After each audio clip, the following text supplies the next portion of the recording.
Hier, je rencontrais donc le chef de maîtrise, Richard, qui m'interrogeait par rapport au thème de l'an prochain qu'il veut développer, et il me parlait du mur des lamentations. Et puis tout en discutant, je me suis rendu compte qu'il y a une précision que j'ai oublié de vous donner au sujet du temple de Jérusalem, donc autant en profiter maintenant, excusez-moi cet écart, profite toujours d'une occasion, je me disais, parce que c'est à comprendre encore aujourd'hui, notre époque est marquée, parce qu'on va y arriver aussi. L'existence du temple de Jérusalem, avec sa construction par Salomon, donc ce qu'on a vu la dernière fois, je n'ai pas vu le détail, en fait le temple est strictement identique dans sa construction à ce qu'était le plan de la tente de la rencontre. En fait, très probablement, lorsqu'on va décrire la tente de la rencontre, dans les écrits, c'est plutôt l'inverse. On va prendre le modèle du temple pour décrire la tente de la rencontre. Lequel a influencé l'autre, très probablement c'est parce qu'on a cet espace du temple en tant que tel. Dans l'épisode du début du deuxième livre des rois, Dieu prend possession de son temple. Dieu va y habiter véritablement. On a la description d'une nuée qui prend possession. Nuée qui est la même nuée de la traversée de la mer Rouge, qui va être l'expression même nuée qui prend possession. C'est aussi un beau parallèle.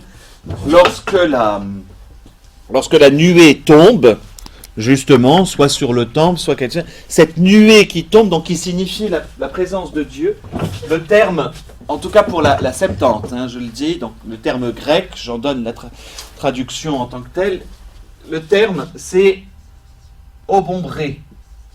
Alors, c'est un terme qu'on utilise, c'est un néologisme français, mais qui nous vient du grec et ensuite du latin. Je vous le dis parce que c'est très intéressant pour nous, pour bien comprendre. La nuée obombre, c'est pas beau comme mot, mais en fait c'est très très important. Ob, c'est le préfixe que l'on a aussi. Ob, c'est sur la totalité. C'est ça que ça veut dire. Et en fait, obombré, exactement. L'Esprit Saint t'obombrera, va lui dire l'ange. C'est ombrer, c'est-à-dire faire de l'ombre, vraiment, sur la totalité, sur l'ensemble. Ça va être pareil, prendre possession totalement d'eux. Voilà, ombrer, c'est vraiment cette idée-là. On l'a dans le mot obéir. Ob audire. Se mettre sous la totalité, mettre son écoute sous la totalité de quelqu'un, totalement sous quelqu'un. C'est cette idée-là. Et donc, ça c'était la première chose que je voulais vous dire sur le temple. La prise de possession, c'était déjà le cas à chaque fois. Donc c'est le cas lorsque la nuée prend possession du temple, elle l'ombre. Et donc exactement le même terme qui va être employé par l'ange Gabriel lorsqu'il s'adresse à la Vierge Marie. L'Esprit Saint te prendra totalement, t'obombrera. Je trouvais intéressant de vous faire déjà ce parallèle. Parce que, évidemment, à l'Ascension, quel est le terme ? Alors, ça va être la nuée, mais elle ne va pas l'obombrer. Il va s'élever. Ça va être toujours la même nuée. On va avoir l'élévation. Il y a un autre endroit qui n'est pas là, que je cherche, où vraiment le mot obombré est encore employé. Parce que la question de la nuée, on va la retrouver à l'Ascension, on va la retrouver à la Transfiguration, on va la retrouver, l'expression de la nuée va être extrêmement présente, mais quand elle prend possession comme ça, pour l'instant, j'ai qu'en tête que ces deux-là, c'est-à-dire le temple, dans ce mettre la main sur, si vous voulez. Elle est présente, mais la nuée, la présence de la nuée, oui, mais cette attitude de la nuée qui prend possession d'eux, je ne la vois pas à un autre passage. Il y en a un autre, il y a un troisième passage, mais toujours pareil, ça me reviendra.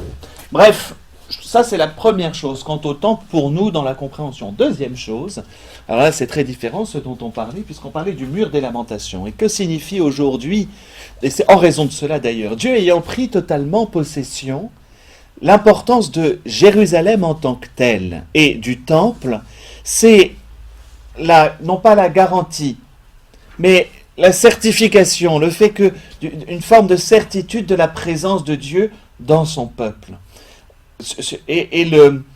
Quelque chose d'exceptionnel va avoir lieu, en tout cas en Israël, lorsque le premier temple va être détruit. Le temple de Salomon est détruit par Nabuchodonosor, et cette destruction est un séisme religieux qui, étonnamment, va permettre l'élaboration de ce qu'est la foi d'Israël aujourd'hui, va consolider Israël. Mais cette question du temple habite encore. Vous savez que l'UNESCO vient de faire France en plus a signé ce qui est un mensonge quand même historique assez fort, d'attribuer tous les termes de Jérusalem uniquement en arabe, de les mettre que par rapport à l'islam.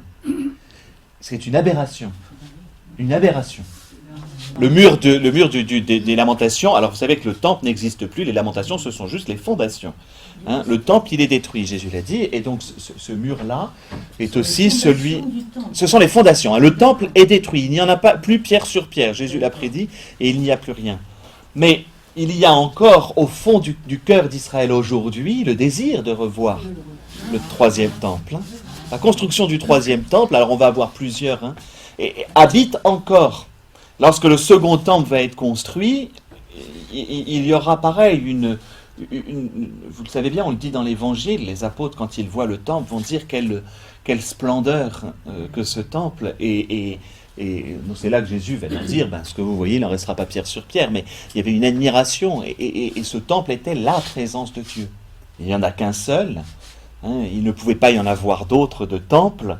C'est tout le problème de la dynastie d'Israël, du Nord, le royaume du Nord qui se cassera la figure parce qu'il va chercher à démultiplier les temples.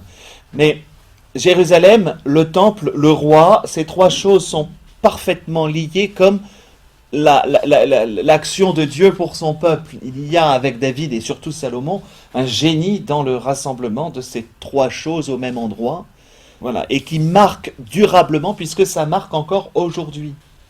Les Juifs continuent leur hymne, l'hymne israélienne contemporaine, c'est vraiment une hymne sur Jérusalem. C'est un peu pédant et mûr, vous voyez, on est très proche des psaumes des montées quand tout le monde sera rassemblé à Jérusalem. À la fin de Pâques, attachés à la ville. Hein, alors vous c'est la ville elle-même ou c'est comme nous, la Jérusalem céleste? Non, c'est vraiment, alors c'est lié, l'un et l'autre. C'est ça qui est intéressant. Chez les Juifs, comme pour nous, alors comme pour nous, il y a toujours les trois niveaux. Vous savez, faire mémoire, ce qu'il y a au présent et ce qui est à venir, la Jérusalem céleste. Mais pour les Juifs, la présence de Dieu, c'est sur la colline de Sion. Donc il y a, même si, bien sûr, il y a la Jérusalem à venir, il y a quand même quelque chose sur Dieu doit rassembler tout son peuple autour de Sion et reprendre possession. Alors c'est toujours étonnant pour nous, mais il y a une foi profonde et un amour profond de Jérusalem. Ce qui fait qu'aujourd'hui, lorsqu'ils chantent le Superflamina sur les bords de Babylone, nous étions assis et nous pleurions. Hein, cette version-là, pas dans la chanson de Bonnet M. Hein, By the Rivers of Babylon, c'était ça qu'ils chantaient, hein, exactement. Mais cette peine de ne pas pouvoir être à Jérusalem, ce psaume par exemple va avoir une importance parce que il y a dans la ville sainte, Jérusalem, toute l'espérance à la fois messianique, encore aujourd'hui, messianique, cultuelle d'Israël. Voilà, j'étais marqué par ça parce qu'on en parlait avec Richard et tout en discutant à haute voix, je lui dis mais si tu dois prendre le mur des lamentations, tu dois à la fois faire chanter un Superflamina, c'est sur les bords de voilà, Jérusalem, je ne veux pas t'oublier, tu peux aussi faire chanter les lamentations, mais tu peux aussi faire chanter les psaumes des montées. Quelle joie quand on m'a dit nous irons à la maison du Seigneur, parce qu'il y a toujours ce mouvement intérieur, en tout cas pour tout juif aujourd'hui encore, vers ce pèlerinage, vers cette Jérusalem. Mais alors, pourquoi y a-t-il sur cette espèce... Alors, ça c'est lorsque, vous savez que c'est à cause de l'hégire, c'est-à-dire que les trois villes saintes de l'islam, que sont la Mecque, Médine et Jérusalem, sont liées à l'histoire du prophète. Et on dit que c'est là qu'il part en cheval ailé, là, Oui. depuis l'esplanade. Donc à partir, donc une ascension, hein, tout simplement. Mais l'esplanade, ça part. Bien sûr, mais à cause de Titus. Ah, d'accord. Hein, Vespasien et Titus, donc Oui, ils sont des... c'est bien Titus, parce que celui qui fait, c'est Tibère, qui est là, 70, c'est Tibère, et Titus, c'est 130, 140, donc Titus, là, c'est Jérusalem qui est rasée. La chute du temple, c'est Tibère, le fils d'Auguste, hein, c'est bien ça, je ne me trompe pas? Non, c'est pas Tibère, parce que c'est bien après, donc Tibère, Néron, donc juste après Néron. Toujours avoir une chronologie. Bref, il y a une première chute du temple et il y a une deuxième chute du temple. Et la première, et ensuite, Jérusalem est rasée quand même. Il ne faut pas l'oublier. Donc, c'est bien Titus. Non, je ne me trompe pas. En 70, c'est Vespasien et Titus qui investissent et qui brûlent le temple. Voilà. C'est bien ça. Et ensuite, c'est sous Hadrien qu'il y a vraiment la destruction, la dernière révolte juive. Mais la destruction du temple, alors, est une calamité pour Israël. Et ensuite, elle va être complètement rasée. Elle va s'appeler Aelia Capitolina. Enfin, même le nom de Jérusalem va être oublié pendant un certain temps. Il faudra attendre Sainte Hélène, dans la tradition, sainte patronne des archéologues, qui va, ben oui, en soi, si on veut. Je ne sais pas si elle l'aurait attribué, mais à vrai dire, quand vous cherchez vraiment quelque chose, alors c'est sûr qu'il y a Saint-Antoine, mais Sainte-Hélène, elle est pas mal non plus, hein, puisqu'elle a quand même réussi à retrouver. Donc il faudra attendre Sainte-Hélène et Constantin pour qu'on remette en valeur, mais pas l'aspect juif, mais les lieux de la vie du Christ. Et donc les premières basiliques à Rome vont être construites à ce moment-là. Vient ensuite l'islam qui va en faire aussi une ville sainte. C'est bien là le problème. Mais vous comprenez que c'est une erreur historique d'attribuer l'ensemble des lieux de Jérusalem à l'islam, quand historiquement, même pour nous chrétiens, on doit se tenir légèrement à l'écart, même si ça a vu, c'est quand même juif. C'est la ville sainte juive, d'abord. D'abord. C'était d'abord une ville chrétienne, Jérusalem. C'est d'abord une ville juive. Juive, d'abord chrétienne. Juive, enfin en tout cas, elle est d'abord dans sa tradition juive, elle sera chrétienne ensuite, parce qu'elle va à partir du moment où mais c'est la ville sainte juive, par excellence. Donc c'est pour ça, bien comprendre, c'est sûr, on hurle, et si vous voulez comprendre l'histoire contemporaine, elle prend sa racine dans ce que je suis en train de vous raconter, dans cet amour profond des Juifs pour leur ville. La ville. La ville pour eux, c'est pas Rome. La ville pour eux, c'est Jérusalem. Et leur hymne aujourd'hui, c'est vraiment ça. Ils finissent Pâques l'an prochain à Jérusalem. C'est ça la dernière chose, le dernier mot qu'ils se disent à la fin de Pâques, de la fête de Pâques. L'an prochain à Jérusalem. Et ils ont encore toujours ce mouvement, pour les pratiquants, ce mouvement d'espérance de se retrouver, la promesse de Dieu qui les rassemblera. Donc l'attente messianique, parce que la question m'a été posée, contemporaine, elle est très liée aussi à cela, à cet amour de Jérusalem et cette présence du temple. Donc ensuite, je passe sur les questions de différents mouvements à l'intérieur. Dans le sionisme, c'est toujours très complexe, c'est pas la peine d'aller chercher beaucoup de détails là-dedans, c'est d'un point de vue contemporain. C'est à peu près la même chose d'ailleurs qu'autrefois, enfin, c'est comme la première lecture d'aujourd'hui où il se tape dessus, où Saint Paul... Vous savez, la pomme de discorde, la lecture d'aujourd'hui, je trouve ça génial. Non, mais c'est parce que je crois en la résurrection. Allez-y, tapez-vous dessus. Entre les pharisiens et les sadducéens, donc il y a quand même évidemment plein de courants. Tous, en revanche, sont d'accord que c'est Jérusalem.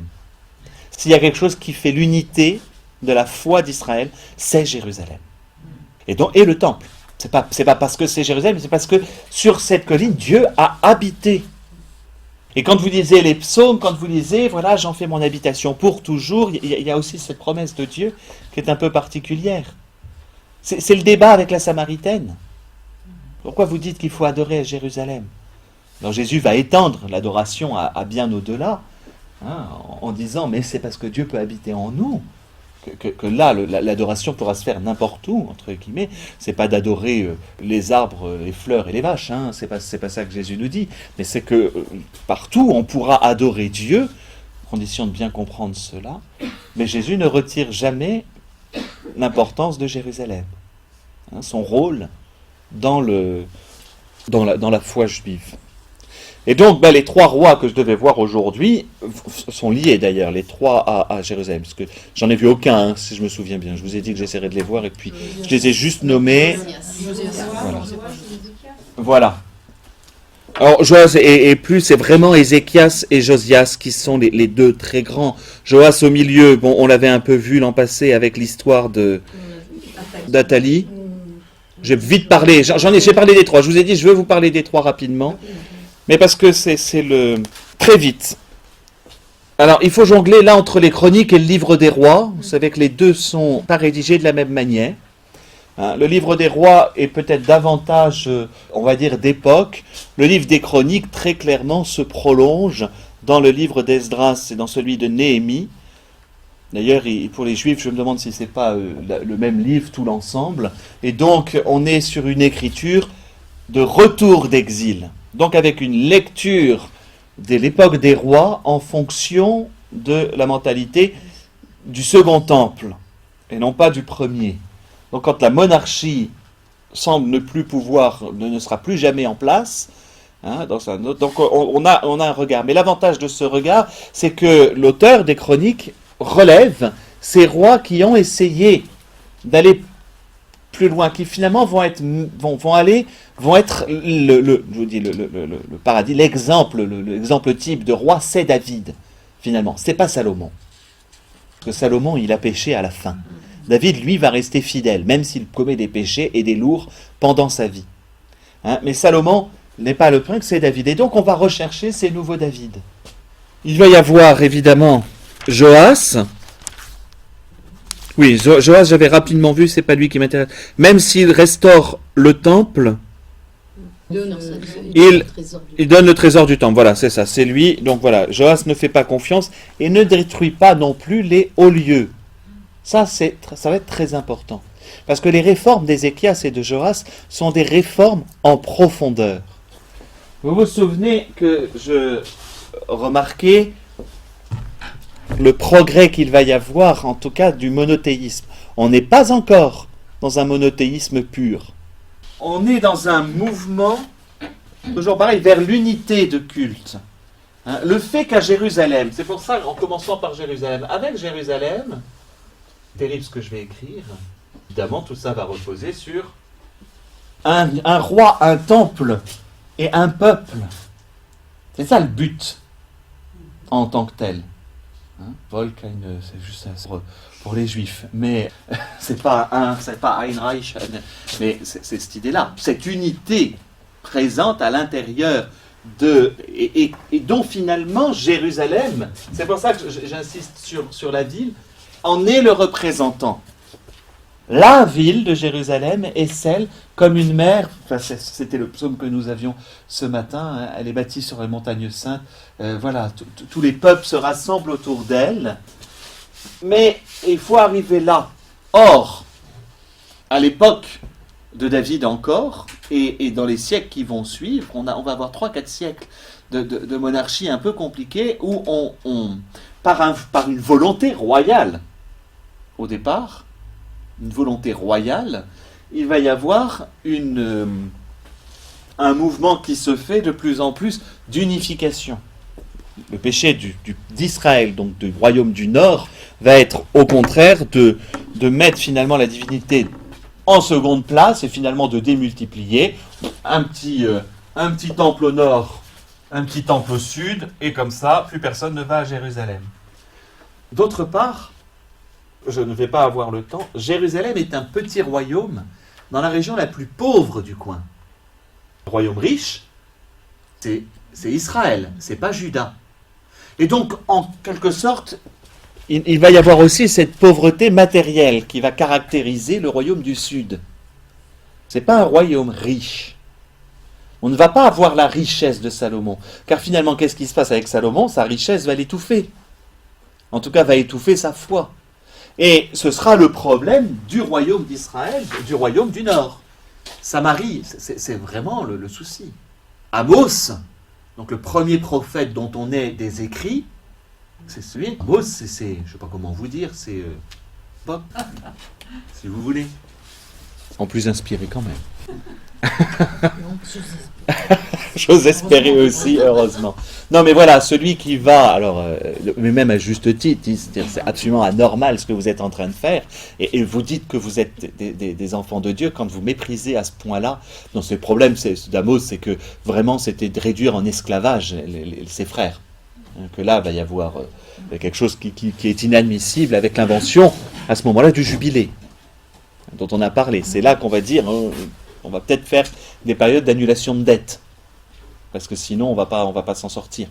Mais Amos et les premiers vont être là. Puis après, vous allez avoir toujours, je vous en ai parlé l'an passé avec les femmes de la Bible, le personnage d'Osée, disant non mais ça va bien d'aller vérifier du côté des autres dieux si ça marche mieux.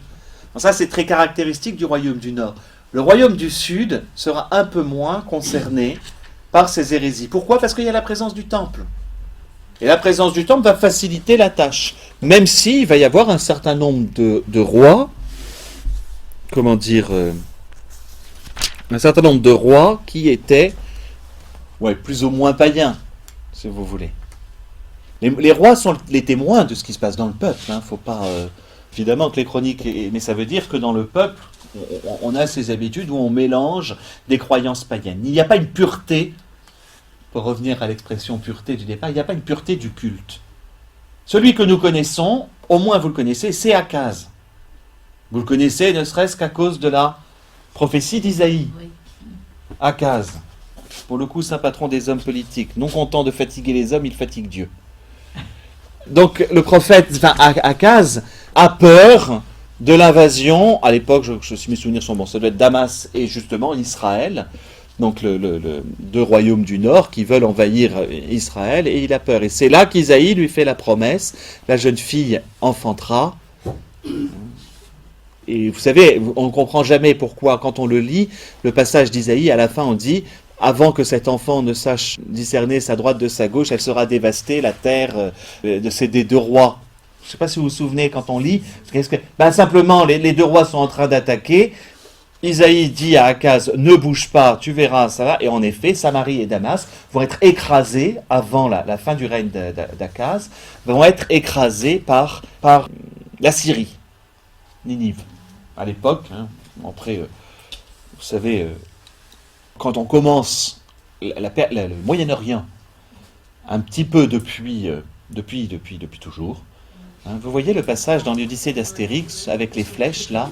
Vous n'auriez pas vu des Mèdes, vous n'auriez pas vu des Parthes, vous voyez le passage où à la fin, voilà. Et bien c'est un petit peu ça depuis le début, depuis l'origine. Et alors là, les invasions ne vont pas cesser. On va avoir dans un premier temps la Syrie, puis les Chaldéens, les Mèdes, les Perses. Enfin, ça va être une succession ininterrompue. Après, ça va être dans l'autre sens, les Macédoniens, puis ça va être les Parthes, puis ça va être les Romains. Puis, enfin, c'est sans cesse. Donc, les Russes, les Américains. Autant vous dire que les Anglais d'abord, évidemment.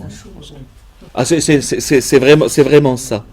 Chose intéressante dans la prophétie d'Isaïe, autant Akaz va finalement obéir, même si c'est un roi relativement mécréant.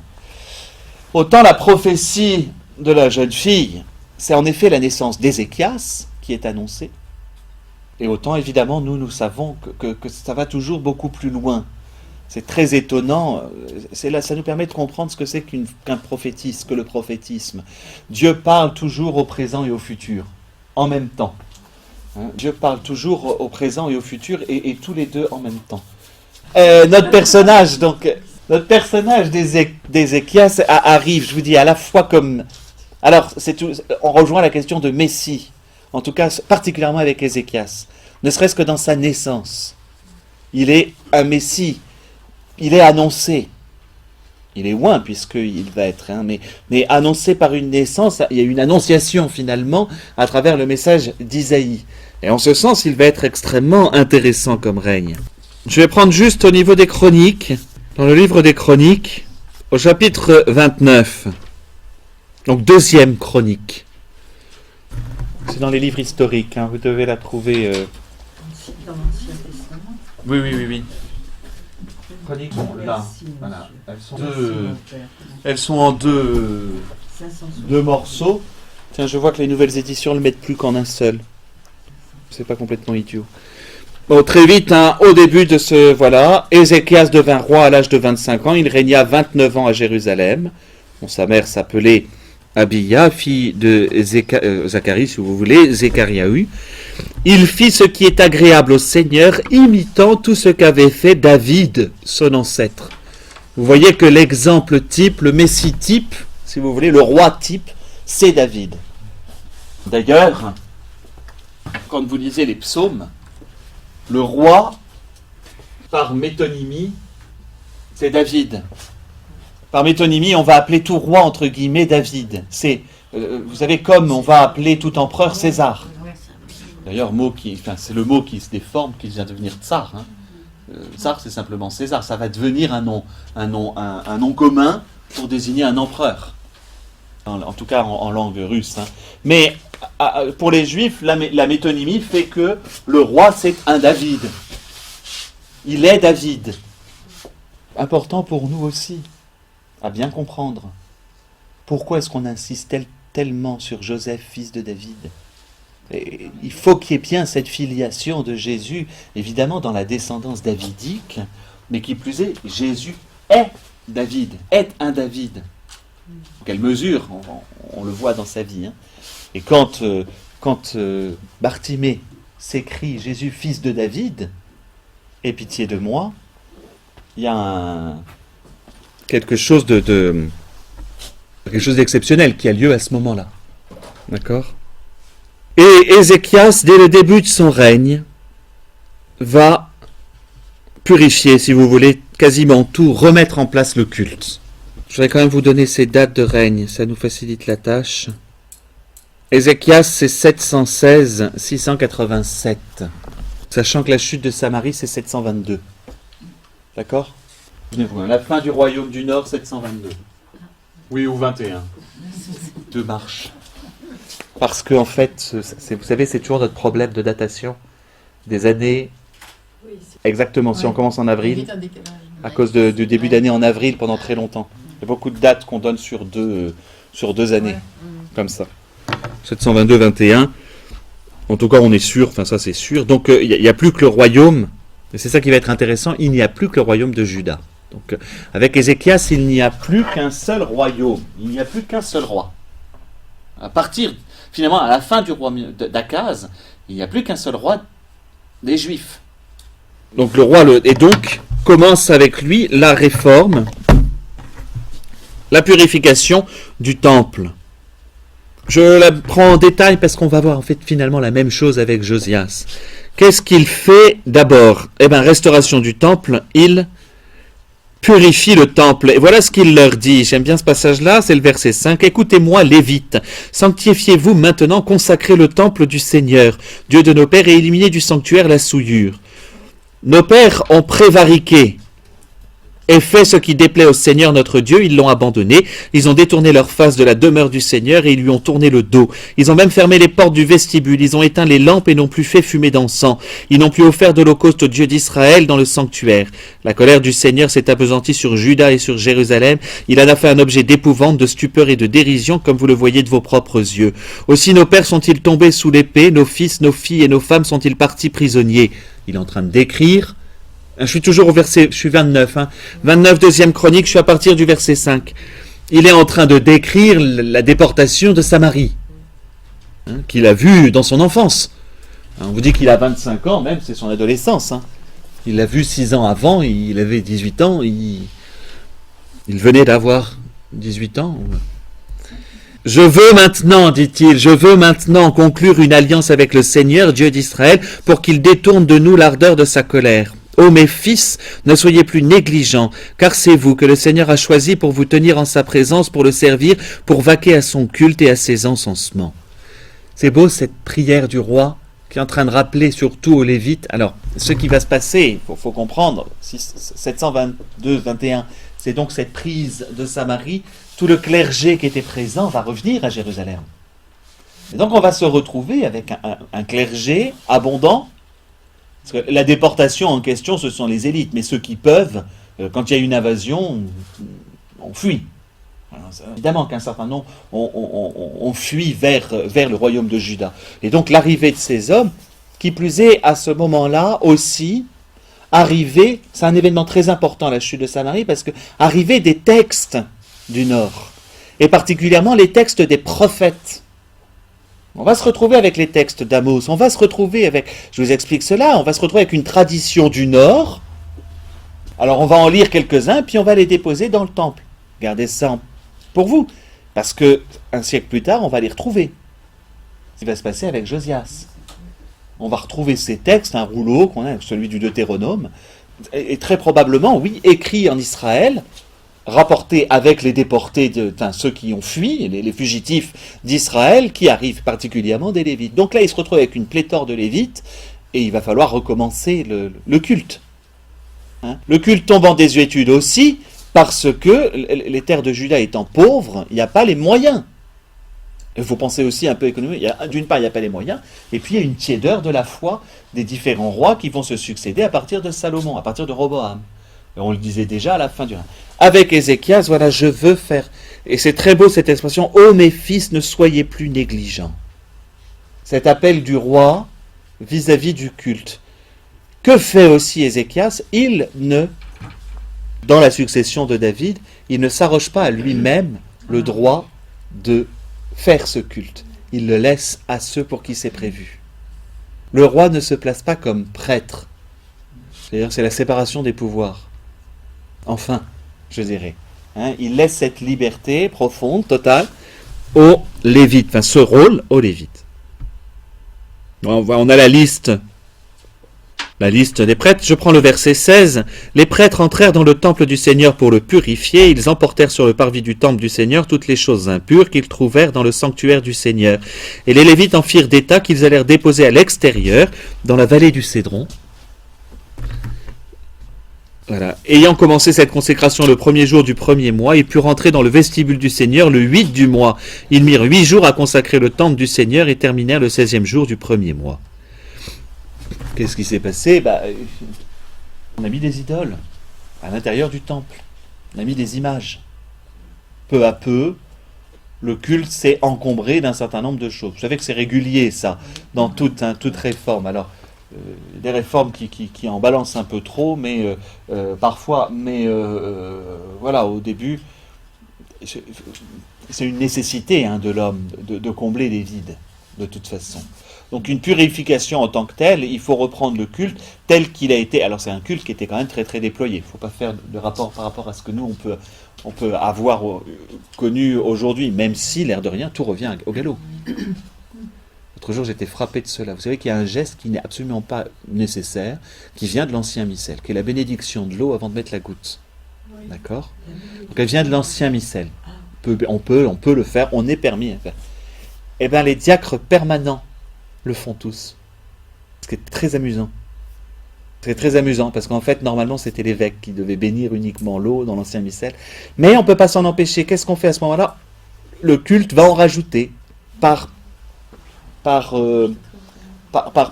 habitude, soit par vide, dans une certaine mesure. Ou surtout à partir du moment où un culte n'est plus compris. Et c'est ce qui se passe pour Israël à ce moment-là. Le culte n'est plus compris, ou en tout cas délaissé. Il faut quand même qu'on fasse quelque chose, donc on va inventer de nouveaux trucs. Et ces inventions, le problème, c'est qu'elles ne sont pas du tout prévues, entre guillemets, dans le missel officiel. Donc il va falloir opérer, alors ça va être un certain nombre d'objets. Le temple est connu pour être vide, justement, pour laisser la présence de Dieu. C'est très particulier.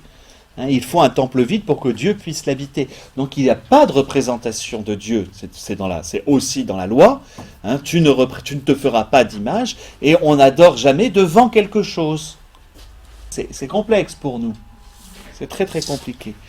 Je ne sais plus dans quelle église l'autre jour je suis allé où il y avait vraiment une représentation du Père. C'est tout seul. Ce qui est rarissime. Du Père? Oui, et je suis sûr que c'est ça. Au Portugal, il y a... C'était en Mayenne, un grand barbu, quoi. Oui, voilà. Il faisait un peu Père Noël, c'est surtout ça qui m'a frappé, d'entendre dire le Père Noël. Bon. Alors, nous, c'est un problème qui va avoir lieu, l'iconoclasme. Là aussi, il y a des crises régulières. On vient d'en traverser une, d'iconoclasme. Quand les dominicains de Marseille, de nuit, vont détruire au burin tous les hôtels mineurs et les statues dans les années 60. C'est vrai, hein, dans certaines de nos églises, on en a détruit de la statue et on a cette crise régulière. C'est pas la même chose. Hein. Là, en l'occurrence, c'est pas une crise iconoclaste, c'est un retour à la pureté du culte. Donc, il faut une purification du temple qui est demandée et qu'Ézéchias va effectuer.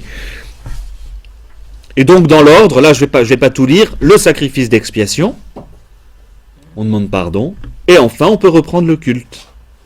Juste au verset 29, toujours de ce chapitre 29. Quand l'holocauste fut terminé, le roi et tous ceux qui l'accompagnaient à ce moment fléchirent le genou et se prosternèrent. Puis le roi Ézéchias et les officiers dirent aux Lévites de louer le Seigneur avec les paroles de David et d'Asaph le voyant. Juste pour que vous compreniez, Asaph est auteur d'un des livres des psaumes. Les psaumes sont environ 5 livres. Il y a plusieurs livres des psaumes. Hein. C'est pas à vous que j'avais fait le cours sur les psaumes. Vous l'avez eu? Oui, Marie-Christine, c'est un des tout premiers que j'ai fait.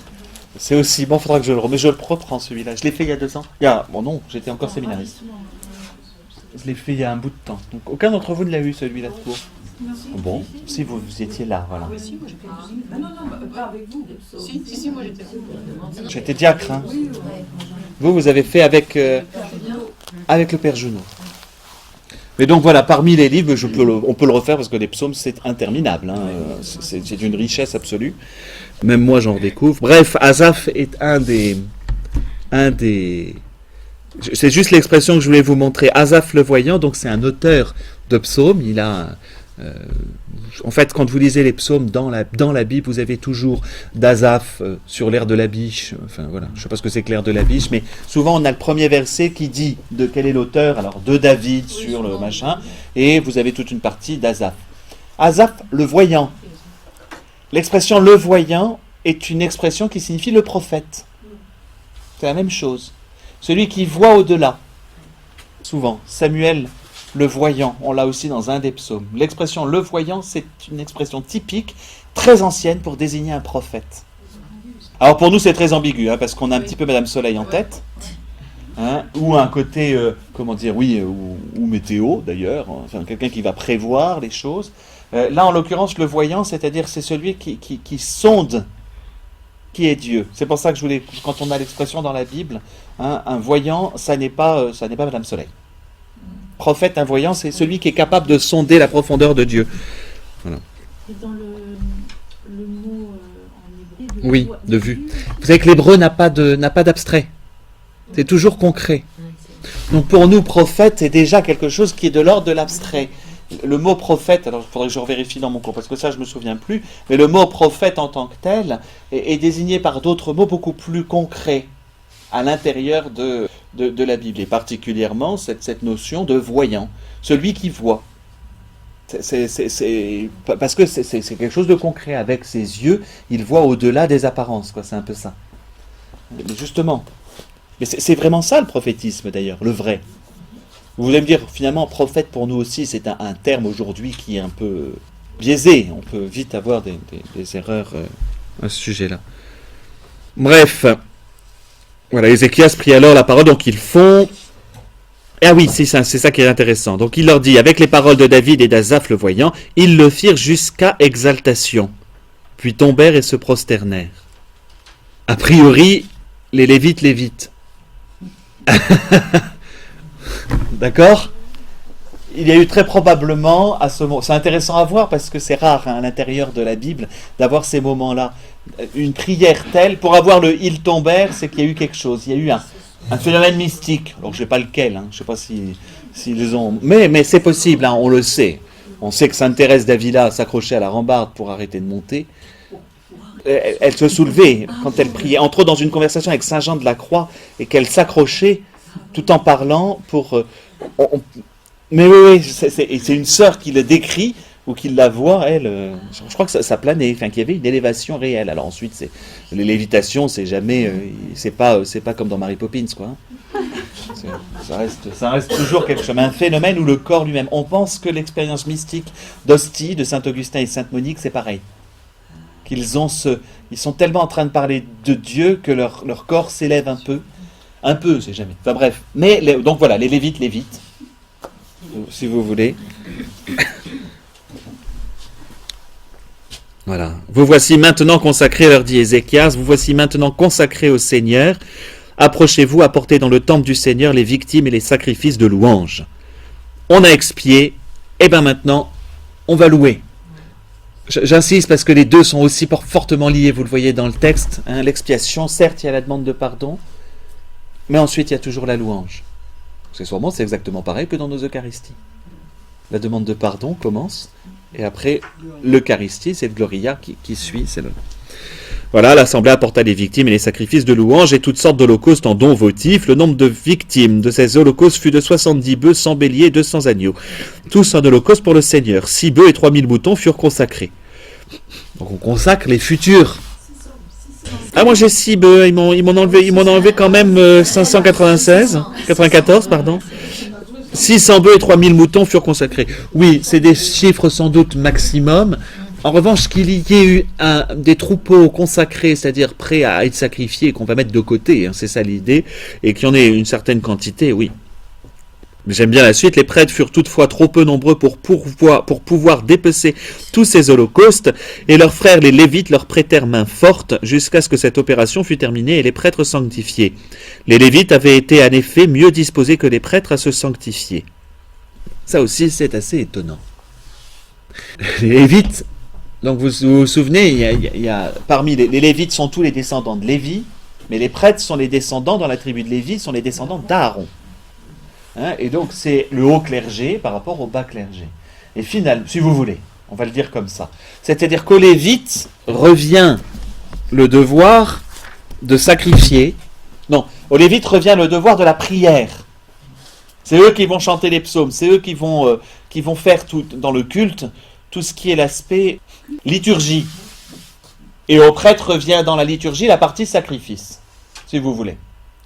Ce qui se passe, c'est que les Lévites, on leur dit, allez-y, vous me chantez les psaumes, etc. Ils vont le faire, et comme on l'a dit, les Lévites, c'est qu'en plus, ils vont avoir une expérience spirituelle de retour profond du cœur par le chant des psaumes, tout simplement. C'est beau à voir, c'est par leur chant des psaumes, ils vont avoir un retour direct. Tandis que le clergé, j'allais dire, donc les prêtres, c'est le sacerdoce, a beaucoup plus de mal à se transformer intérieurement. C'est ça qui est dit, tout simplement. D'autre part, il y a dû y avoir des conflits parce que c'est pas aux Lévites d'avoir à faire les sacrifices. Vous savez, à partir du moment où il y a deux castes à l'intérieur du même tribu, c'est quand même pas évident. Enfin, il y a le sous-clergé qui sont les Lévites et le haut clergé. Enfin, on va toujours avoir un misbi entre les deux. Hein. Au passage, ces textes sont aussi rédigés avec la culture lévitique. Parce que ce n'est pas les prêtres qui vont avoir un rôle dans le culte hors d'Israël, hors de Jérusalem pendant la déportation. C'est les Lévites. Vous voyez qu'on voit poindre ce qui va se passer avec l'exil, le culte synagogal. L'important, ça va être la parole, ça va être la méditation des psaumes qui sanctifie. Vous voyez, c'est la première fois qu'on le voit apparaître, ça. La méditation de la parole ou des psaumes, voilà. Bon, bref, voilà. Et je finis. Il y eut de plus un abondant holocauste, des graisses, des sacrifices de communion, des libations conjointes à l'holocauste. Ainsi fut rétabli le culte dans le temple du Seigneur. Ézéchias et tout le peuple se réjouirent de ce que Dieu eut disposé le peuple à agir sur le champ. Et après, on refait la Pâque. Je suis obligé de passer. Avec une invitation. Au passage, dans le chapitre 30 au verset 5, on décida de faire passer à travers tout Israël, de Bersabée à Dan, un appel à venir célébrer à Jérusalem une Pâque pour le Seigneur. Donc on va avoir un appel qui est, donc Dan, vous vous souvenez, Bersabée, c'est... Voilà. On appelle tout le monde. Tout le monde est appelé à venir célébrer cette fête de Pâques à Jérusalem. En fait, tout le monde n'y montait pas, mais on le sait, enfin, Jésus va le faire, lui, très régulièrement. Hein, tout le monde sans doute n'y montait pas, on y invite en tout cas les chefs de famille, de tribu, c'est-à-dire que ça va être le chef du village qui va y monter. Très souvent c'est un peu comme ça, c'est pas la totalité de la population qui vide, c'est pas les villages qui se vident complètement en tant que tels. Hein. Alors c'est quand même, enfin tout est intéressant. Le livre des Chroniques est passionnant pour ça, il faut le lire avec parfois pas évident, parce qu'on peut le lire comme un livre d'histoire, mais on voit ce qui se passe intérieurement. Voilà ce qui est dit. Alors pardon, je suis au chapitre 30, le verset 6. Israélites, revenez au Seigneur, le Dieu d'Abraham, d'Isaac et d'Israël. Et il reviendra à ceux d'entre vous qui restent après avoir échappé à la poigne des rois d'Assyrie. Ne soyez pas comme vos pères et vos frères qui ont prévariqué envers le Seigneur, le Dieu de leur père, et ont été livrés par lui à la ruine, comme vous le voyez. Ne raidissez plus vos nuques comme l'ont fait vos pères. Soumettez-vous au Seigneur, venez à son sanctuaire qu'il a consacré pour toujours, servez le Seigneur votre Dieu, et il détournera de vous son ardente colère. Si vous revenez vraiment au Seigneur, vos frères et vos fils trouveront grâce devant leurs conquérants, ils reviendront en ce pays, car le Seigneur votre Dieu est plein de pitié et de tendresse. Si vous revenez à lui, il ne détournera pas de vous sa face. Pardon, mais c'est un texte éminemment prophétique. Vous voyez qu'on retrouve là la manière de parler des prophètes. Or, qui l'envoie? Le roi. Si le roi laisse bien de son côté le rôle des prêtres, les sacrifices et le culte, c'est bien eux qui l'ont. Ézéchias devient un prophète, va être un roi prophète. Finalement, à l'instar de David. Parce que David l'était en quelque sorte quand il écrit les psaumes, etc. Mais Ézéchias va vraiment se retrouver. Le roi réformateur, c'est-à-dire le roi qui se laisse totalement toucher par la personne, par le Seigneur, est capable à son tour d'actes de prophétisme. Parce que ça, c'est vraiment un texte de prophète, c'est-à-dire un texte qui invite à la conversion. C'est ça aussi le prophétisme, c'est pas un texte qui voit l'avenir, mais c'est, voilà, si vous obéissez au Seigneur, oui, il nous fera revenir. Si nous mettons vraiment tout notre cœur, voilà. Et donc, il va y avoir une belle... Alors, au passage, s'il faut quand même que je dise la suite, il faudrait tout lire, on ne va pas s'en sortir. La réforme du temple s'est passée à Jérusalem. Là, le but est de s'étendre. Autant, à Juda, on avait gardé l'usage de célébrer la Pâque à Jérusalem. C'est plus le cas du côté d'Israël. C'est-à-dire du côté de ce qu'était le royaume d'Israël. Et regardez le verset 10, les courriers parcoururent de ville en ville le pays d'Éphraïm et de Manassé, et même de Zabulon. Donc, Éphraïm, Manassé et Zabulon, c'est la Galilée. Le pays de Nephtali et de Zabulon. Hein? Quand j'étais gamin, je pensais le pays de Naphtali. Oui, à chaque fois. Et à chaque fois, ouais. Donc, Zabulon, c'est la Galilée des nations. C'est la Galilée. Donc le plus au nord. Et même de Zabulon, mais on se moqua d'eux et on les tourna en dérision. Toutefois, quelques hommes d'Acher, de Manassé et de Zabulon s'humilièrent et vinrent à Jérusalem. C'est plutôt en Juda que la main de Dieu agit pour donner à tous un seul cœur, afin d'exécuter les prescriptions du roi et des officiers contenus dans la parole du Seigneur. Un peuple nombreux se rassembla à Jérusalem pour célébrer au 2e mois la fête des Azimes. Une assemblée extrêmement nombreuse se mit à enlever les autels qui étaient dans Jérusalem et tous les brûles parfums pour les jeter dans la vallée du Cédron. C'est la fameuse Géhenne. C'est ça, la vallée du Cédron. Le Cédron, si mes souvenirs sont bons, ne coule pas en fait. C'est une vallée où il coule qu'en partant d'orage. C'est surtout pas un ruisseau habituel. Il est déjà moins le cas. C'est la cata. Vous voyez qu'il y en a tellement à dire. Et donc, oui, vous voyez que même la ville de Jérusalem, c'est-à-dire que ça, c'est ça qui m'intéresse surtout. Le culte d'un seul temple signifie qu'on va dégager les autels, les autres autels. Souvenez-vous, quand on a vu les patriarches, quel est l'usage du patriarche? Là, j'ai eu une belle action de Dieu, j'y mets un autel et je vais pouvoir venir y sacrifier. Or, pour l'unité du culte, il va falloir aussi détruire. Et donc, le peuple se laisse faire, va se convertir justement et détruire ces autels, on va dire mineurs, pour qu'il n'y ait plus qu'un seul lieu de culte. C'était pas encore gagné ça, c'était pas encore fait. Et donc, d'abord à Jérusalem, on arrête d'avoir des petits autels. Donc la fête est célébrée au chapitre 31. Ézéchias réforme tout bêtement le culte. Quand tout cela, au début du chapitre 31, quand tout cela fut terminé, la fête des Azimes, etc., tous les Israélites qui se trouvaient là allèrent dans les villes de Juda briser les stèles, couper les pieux sacrés, saccager les hauts lieux et les autels, pour en débarrasser entièrement tout Juda, Benjamin, Éphraïm et Manassé. Puis tous les Israélites retournèrent dans leur ville, chacun dans son patrimoine. Alors, il y a une erreur, puisqu'on vous a dit que ce n'était pas tout le monde qui était venu, en tout cas d'Éphraïm et Manassé. Très certainement, la réforme religieuse qui a lieu d'abord à Jérusalem atteint Juda. Ça, c'est sûr. Et donc, on élimine en Juda, donc tout le royaume du Sud, on élimine toute autre forme de culte. Donc, les pieux sacrés, je vous en ai parlé, donc tous les cultes aux divinités de la fécondité, mais aussi les stèles. Donc, alors, ça peut paraître extrême, mais les stèles pouvaient devenir des objets de culte, comme si on décidait qu'il n'y avait qu'une seule croix qui puisse être élevée et qu'on détruisait tous nos calvaires. C'est cette idée-là. Maintenant, pour nous, ça n'a pas le même sens. Pour Israël, c'est parce qu'il ne doit y avoir qu'un seul Dieu. Cette notion d'unité, vous voyez qu'on s'approche vraiment de l'unité de Dieu. Là, on est entré dans le monothéisme. Et c'est ça la réforme d'Ézéchias. C'est une réforme monothéiste. On commence là. On va quitter la monolatrie, comme je vous avais expliqué, pour pouvoir entrer dans ce monothéisme. Il n'y a qu'un seul Dieu et nous ne pouvons autoriser aucun autre culte. Ce glissement est en train de s'opérer très clairement. Et ensuite, il va rétablir le clergé. Bon, à ce moment-là, il y a l'invasion de Sennachérib, donc toujours la Syrie. Une prière va monter d'Ézéchias, le prophète de l'époque, j'ai oublié de préciser, mais vous le saviez, puisque c'était déjà le prophète de Kour, donc il était d'abord pour Akaz, mais là c'est vraiment Isaïe, ce qu'on appelle le premier Isaïe. Je crois que c'est les 40 premiers chapitres du livre d'Isaïe sont écrits par lui. Donc prophète de Kour, il est à la cour d'Akaz et d'Ézéchias.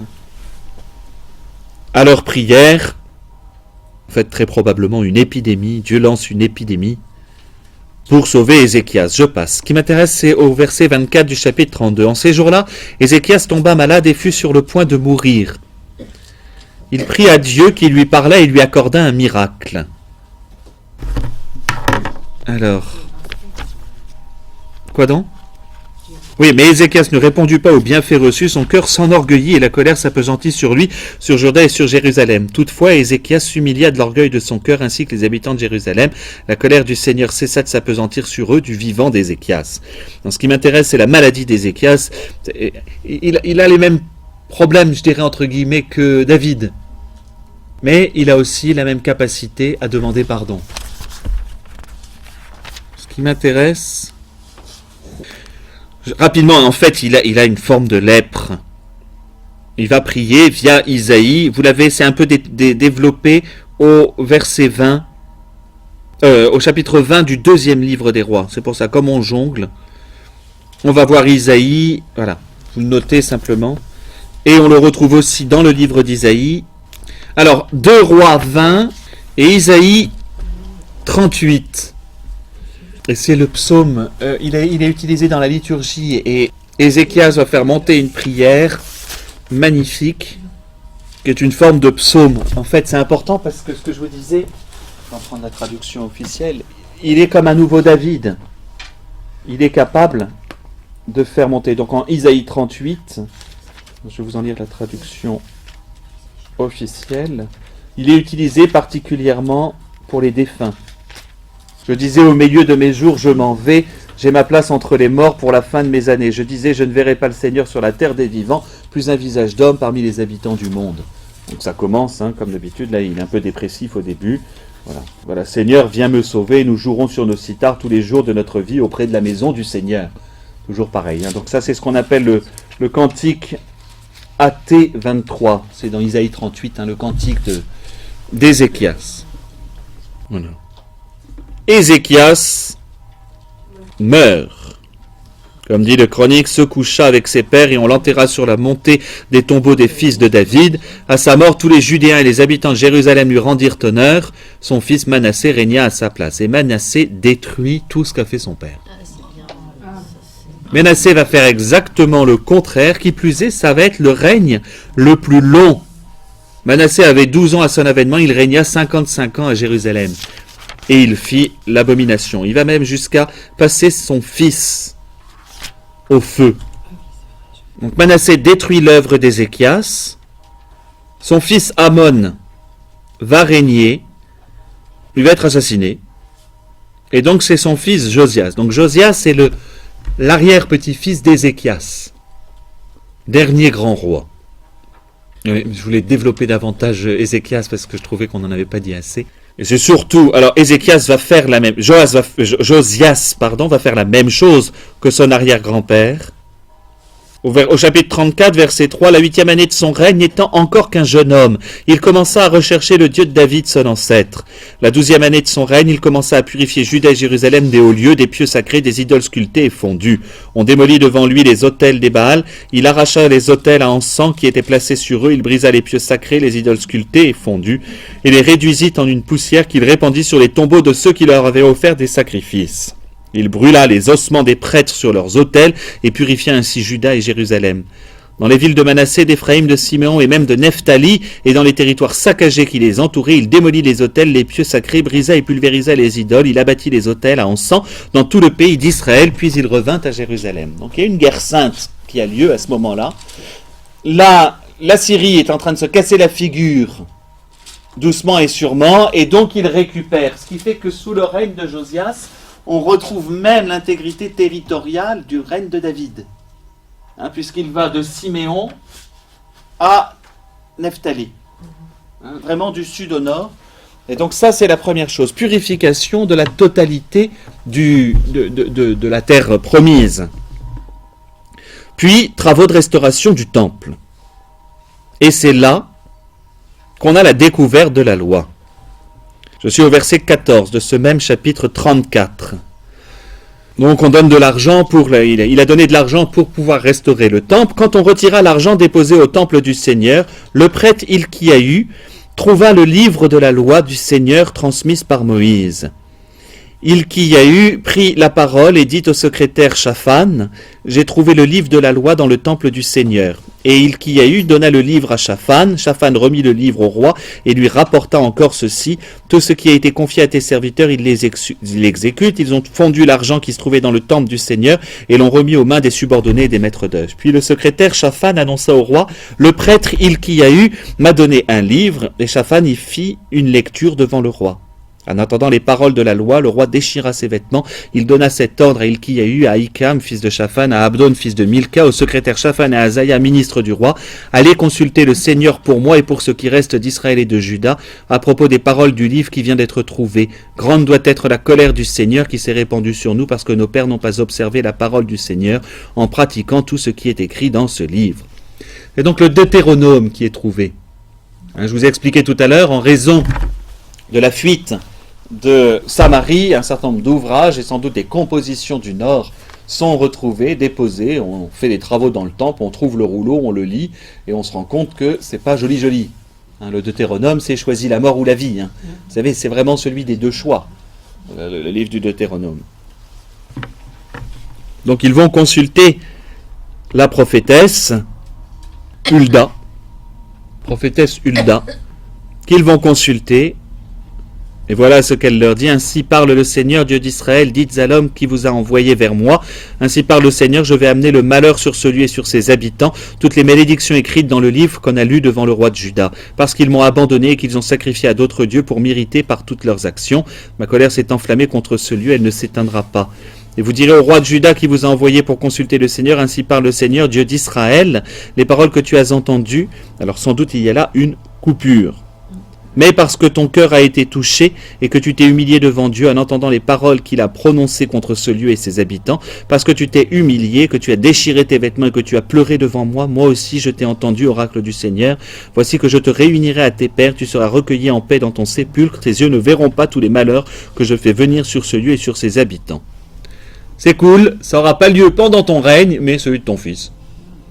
Voilà en gros ce que Dieu lui dit. Évidemment, on est sur des prophéties a posteriori, faut faire attention à ça.